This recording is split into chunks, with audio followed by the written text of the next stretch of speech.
កំណត់ផ្លូវជាតិលេខ23ប្រវែងជិត20គីឡូម៉ែត្រមានទទឹងតួផ្លូវ11ម៉ែត្រ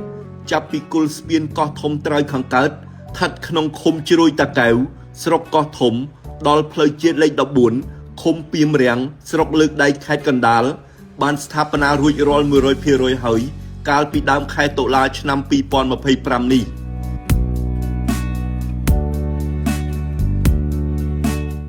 ខ្សែផ្លូវជាតិដ៏សំខាន់នេះឆ្លងកាត់ឃុំចំនួន4គឺឃុំជ្រោយតាកែវឃុំកំពង់កុងឃុំលើកដែកស្រុកកោះធំនិងឃុំពីមរាំងស្រុកលើកដែកខេត្តកណ្ដាលត្រូវបានស្ថាបនាឡើងជាផ្នែកចម្បងនិងយុទ្ធសាស្ត្ររបស់រាជរដ្ឋាភិបាលព្រមទាំងផ្ដល់អាទិភាពសម្រាប់សម្រួលដល់ការធ្វើចរាចរណ៍របស់ពលរដ្ឋ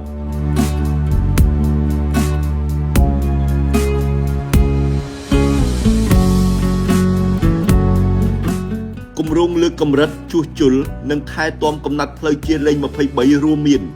ការពង្រីកផ្លូវឲ្យមានទទឹងកាន់តែធំការងារសាងសង់និងជួសជុលដោយចាក់ក្រាលកៅស៊ូ AC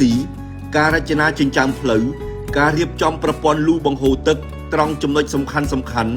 ការរៀបចំជើងទេដែលមានភាពធន់ទៅនឹងការប្រែប្រួលអាកាសធាតុនិងភាវៈបរិស្ថាននិងការងារថែទាំខួបសម្រាប់រយៈពេល3ឆ្នាំបន្ទាប់ពីការងារសាងសង់បានបញ្ចប់